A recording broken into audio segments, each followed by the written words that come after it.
Hi everyone, welcome to Cheltenham Chart, episode 13, and two episodes this week with the DRF. I'll do day one in this video and then day two tomorrow after it's completed. I will also look at a couple of races from last week just to talk about those, but today especially some serious performances and horses who are going to go to the festival as favourites now, I would think. Final Demand, wherever he goes, will probably be favourite. Galopin Des Champs is going to be long odds on to win a third Gold Cup after a standing performance today. Majborough, I'll talk about him in the video as well. Very good performance from him as well. And just talk about all those races in the video today. And like I say, I'll have another video out tomorrow after day two of the DRF. And certainly after this weekend, it's going to be the last races for most contenders at Cheltenham, I would think, and especially from Ireland, and we can make quite a few conclusions after we see how they run tomorrow. So I'll get straight into it.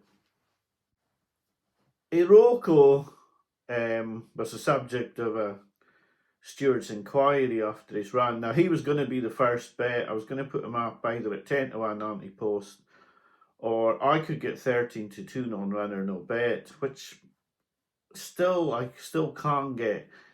But they're saying he's not going to run in the Ultima. So now I know 13 to 2 wouldn't sound like a great price, but we saw what happened with I Know Where You're Thinking last year. It's just, they're saying they're going to take him to Kempton. Now, I really don't like that idea for the horse. I do like him for the National. Two horses I like for the National are Iroko and I Know the Way You're Thinking. But I'm not sure Kempton's the right track to take Iroko to. His record right-handed is also very poor, so I'm not sure it's the best prep. I'm not saying they should take him to the Ultima. I know it's only 3.5 weeks before the National. It's just I don't think Kempton's the right place to take the horse. That's my thinking behind it.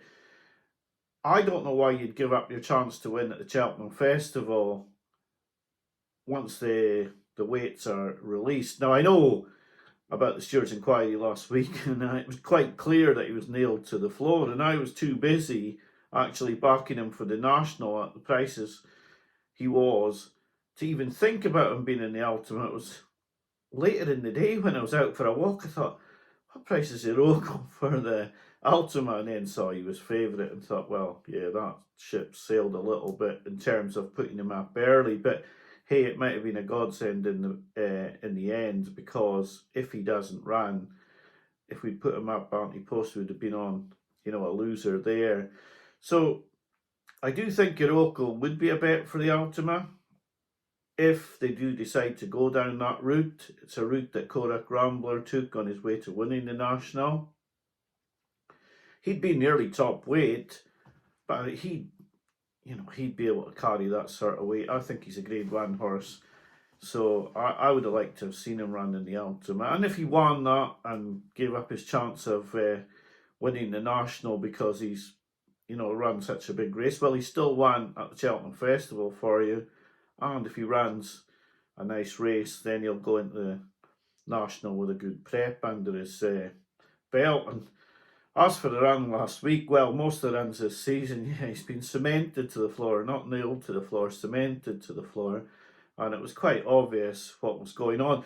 The problem is that the more horses you watch, the more you see the ones who are just being aimed at Cheltenham, and they're blatant. The non-trying is quite blatant. You look at the race behind 3-Card Bragg a couple of weeks ago, and it was just shocking when you look at the runners in behind there. And some of them were noticed and some of them weren't really. Now is the hour, everybody's noticed that one, but I didn't think Captain Cody was actually giving it too much effort really either. The other horse to talk about during the week was Maughreen. Now, it's a bit of a conflict, this one. If this horse hadn't had such a huge reputation going into the race, you might have thought this was a very decent first run. But She has got the big reputation, so everyone was disappointed, especially with her market rival running a shocking race. It's hard to know what to make of it. You know, you could pay your money and take your choice if you want a buck 6.5, if you want a buck Maughreen, or if you want to go for an outsider in the mare's novice. She's 3-1 favourite, which is skinny, but if she comes on for this run, and that was her first hurdle start, then she could be a very, very good mare, and it could be that she's going to be hard to beat. It's very difficult to tell off this run. People said crabbed her jumping. I think her jumping was that bad, really, for a first time out novice. It was just, I thought she'd pull away by a bit further than she did. But it was an adequate start. If it hadn't been for the hype, like I said, then, you know, you'd have probably been more impressed with her. But she is skimpy at the price of only 3-1.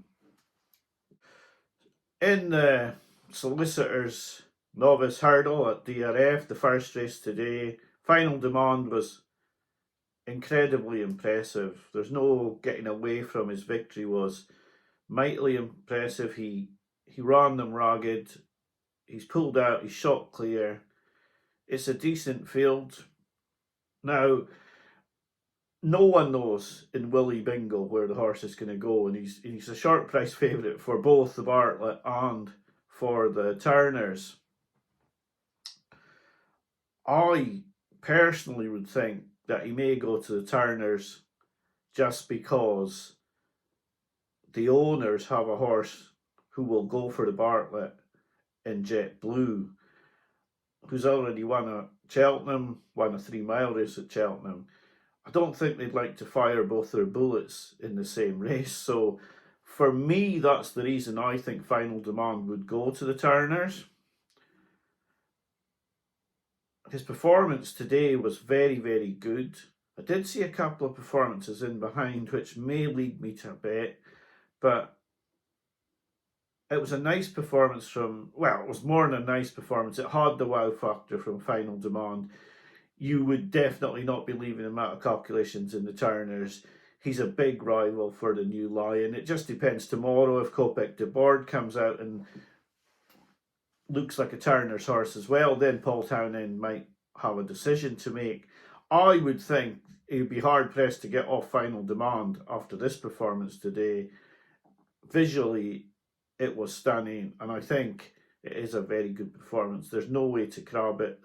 The rivals in behind were well beaten, and he didn't make any mistakes. He was very professional, and he looks a really good horse. There will be a lot of people who think Hello Neighbour's win does not rank alongside Lulamba and East India Dock, but I think the Irish horses, when they win a top-class race, are beating better rivals, and I think the way Hello Neighbour did this was very impressive. I'm not saying he's going to win the Triumph Hurdle. I just think he'll be a little bit disrespected because he's not won by a large distance. His trainer, Gavin Cromwell, I'm a bit of a fanboy, as people know, and I think this was a lot better than it would probably have looked due to the fact that he's beating better horses than Lulamba and East India Dock, or perhaps beating. Now, that remains to be seen, but I think himself that this was a good race. It was actually quite a surprise to see Willie Duhuel run quite well here, especially after pulling the head for the whole race virtually. To finish fourth was a good effort from him. Lady Vega Allen looked like she might mount a challenge. Grandeur Dame ran a really nice race, probably below the mark for the Boodles. Maybe she's going to go to the Triumph. But I thought Hello Neighbour won snugly, actually, and I would not discount this horse. I would not discount him for the Triumph. He's beating horses that are very good. He was a lot more tractable today. He jumped better today, and I think there'll be more in the locker with Gavin Cromwell being the trainer. I would certainly not discount this horse. I think he's got a very good chance in the Triumph. Majborough was another one who had the wow factor.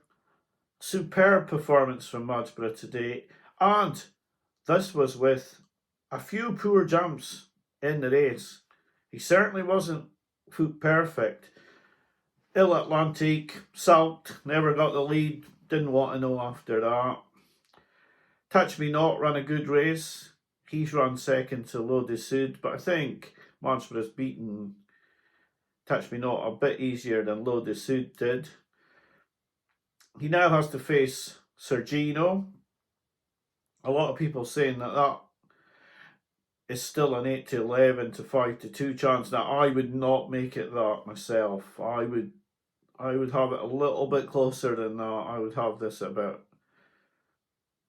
with the others in the race as well. I think I would have Sergino at about 11 to 10 actually, and Majborough at about 2 to 1. I think they're closer together than the betting actually suggests at the moment. I was not a fan of Majborough on his first win when he beat Tally Hill and Asian Master, but I have to say this was more impressive to my eye, even though his jumping was poorer. It just shows the engine he has to be able to win like this with those jumping errors. I thought it was a very, very impressive performance. Ill Atlantique cannot have run his race though, because he's thrashed Firefox last time out and he's been miles behind this time, and it just seems like if he doesn't get to lead, he throws his toys out the pram. Another performance that, was high rank, and yes, like I say, I would have Majborough closer in the betting to Sergino on this win. Galopin Des Champs just continues to, he's just a superstar, and he's won easily again. Now, I'm just going to talk about the horses in behind really, because I think barring a fall, Galopin Des Champs is going to be incredibly hard to beat in a Gold Cup. It's very, very difficult to see Galopin Des Champs not making it 3 Gold Cups in a row in March. He's run them ragged here. He's won, I think, easily. So looking at the ones in behind, Fact to File, he just doesn't stay for me, and he has to go in the Ryanair. Like, people won't like that, and people will say that's not sporting, but he's been thrashed twice now by Galopin Des Champs, and in the end, he's not stayed to the effect today where he's been caught for second by Grange Clare West. There are no tactics that I can see where he can actually turn this round now. It's 2 furlongs further at Cheltenham. The pace will be red hot, and he simply will not outstay Galopin Des Champs over 3 miles too. That's my assessment. Grange Clare West ran a superb race and is actually staying sound this season. I think I'd take him to the Gold Cup. I can't see him beating Galopin Des Champs either, but I would take him to the Gold Cup. I know the way you're thinking. He's 16 to 1 for the Grand National with Ladbrokes. After this race, he's not entered in the Gold Cup, and I think he's a great bet for the Grand National. Him and Iroko are my 2 for the Grand National. I think between them, one of them will run huge, if not win the Grand National. I would take the 16 to 1. In fact, I took the 16 to 1 with Unibet, but they changed the price to 12 to 1. So I think Ladbroke and Corals might be the only 2 going 16 to 1. I know the way you're thinking. I think that's a big price for the Grand National. The way the Grand National is nowadays, it's all about the horses at the top of the market, and I think I know the way you're thinking. Trained by Graham Cromwell, who I say I'm a fanboy, so yeah, I think he's got a great chance. Monty Star ran a really good race for Henry de Bromhead, out of form, jumped impeccably again. Like I say, anyone that wants to offer me 5 to 1 Monty Star to be in the places in the Gold Cup, then that would just about be the £400 bank being back on the whole lot, because Henry's in bad form. Monty Star's running a serious race here, but people are saying, yeah, he's 5 to 1 to place because he's 25 to 1, but he's not, because I can't see him beating Galopin Des Champs, so I'm losing my stake on the win, and I'm only prepared to bet the horse place. But if I could get 5 to 1 to place Monty Star, it would be an all-in job for me. I think he ran a great race today.